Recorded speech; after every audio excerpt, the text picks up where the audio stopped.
मम ही कुटुम तुम्हें निज ही मानो,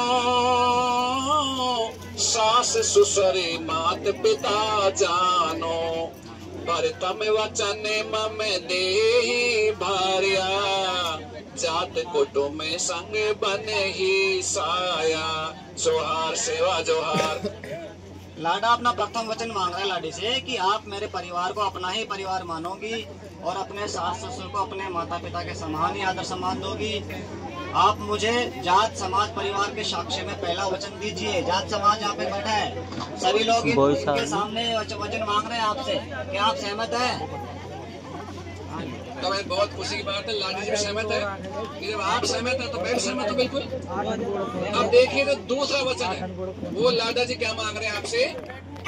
अर्धांगिन सहचर प्रकृति धारा, आई से वे मम घर ही सारा, द्वितीय वचन मम देहि भार्या, गोत्र धराड़ी से बन साया। जोहार सेवा जोहार। दूसरा वचन मांगा है लाडी से लड़ा कि तुम सदैव मेरी अर्धांगिनी बनकर प्रकृति की धारा के साथ चलोगी, मेरी क्षमता के अनुसार अर्जित धन से घर को आबाद रखोगी। मतलब जितना भी मैं कमाऊंगा उसी से परिवार का पालन पोषण करना पड़ेगा। ये बात बोल रहे हैं लाडा जी लाडी को। तुम मुझे गोत्र धराड़ी के साक्ष्य में दूसरा वचन दीजिए। आप अनर्गल डिमांड नहीं करोगी। क्या है आजकल बहुत सारे अलग अलग ड्रेसेज चल जाती है तो फिर लेडीजों का थोड़ा रहता है कि वो अगर नहीं चल गई तो फिर भले ही हमारे पास बहुत सारे हो तो भी वो मांगने लगे। जैसे महीने की इनकम है 10,000 या नहीं, आप 15,000 का खर्चा करवा रही हूँ, उसी में एडजस्ट करना है। ये आपका धर्म बनता है, ये सबसे अच्छा पतिव्रता धर्म है। अब देखिए ये दो वचन मांग चुके हैं लाडा जी लाडी से। अब तीसरा वचन क्या मांग रहे हैं आप सभी ध्यान सुनेंगे, बातें नहीं करेंगे। बहुत सारी बातें अच्छी निकल के आ रही है आपके सामने। कपट दुराव तनिक नहीं चालो, पर पुरुष सपने न संगामो, तृतीय वचन मम देहि भार्या, कुल देव सकल बने ही साया। जोहार सेवा जोहार। यह भार्या तुम कभी मेरे साथ कोई बुरा बर्ताव या छल कपट नहीं करोगी, सपने में भी कभी किसी अन्य पर पुरुष कमन का विचार नहीं रखोगी। कुल के भैरव होने के साक्ष्य में आप मुझे तीसरा वचन दीजिए। आप इनको तीसरा वचन मंजूर है आपको?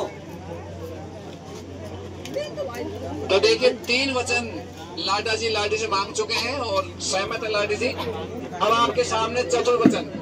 भाई ये आवाज क्यों हो रही है भाई? आपस में वचन ले रहे हैं ना, गृहस्थी में लाइफ को सुखमय जिंदगी बनाने के लिए ले जा रहे हैं ताकि आपकी जिंदगी स्वर्ग बने। और हम सभी की कामना कि आप दोनों स्वस्थ रहे, तंदुरुस्त रहे, स्वस्थ रहे। आगे देखिए चौथा वचन क्या है? मितवे सदा घरे तुम्हें पोसा,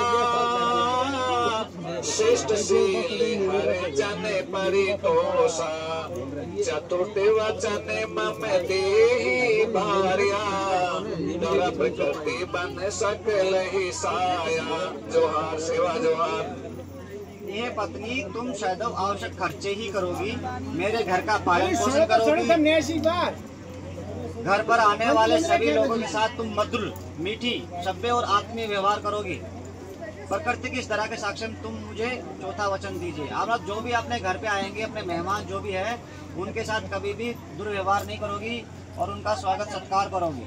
चाहे कितने भी यार दोस्त भी आ जाए तो उनके साथ बुरा बर्ताव नहीं करोगी।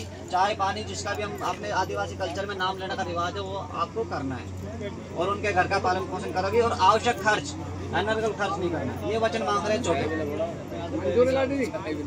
मंजूर भाई, यानी कभी आप इन्हें सोचो खांसो आ गया अतरा बारे आदमी खाया रोटी बनाने के लिए है ना, ये कभी नहीं सोचो भाई, ये अपना धर्म बनता है। अब देखिए पंचम वचन, जो 5वां वचन लाडा जी मांग रहे हैं वो भी आप ध्यान से सुनिए। कुढ़न जलन नहीं तन कही कुंता, मधुर वदत जाने जे पेठा, पंचम वचन मम देहि भार्या, नीर अरण्य बन सकल ही साया। जोहार सेवा जोहार। यह बाहरिया तुम कभी भी मेरे साथ उड़न जलन और ईर्ष्यालु व्यवहार की कुंठा नहीं रखोगी। शायद मधुर और प्रिय भाषा नहीं, जल जंगल के प्रकृति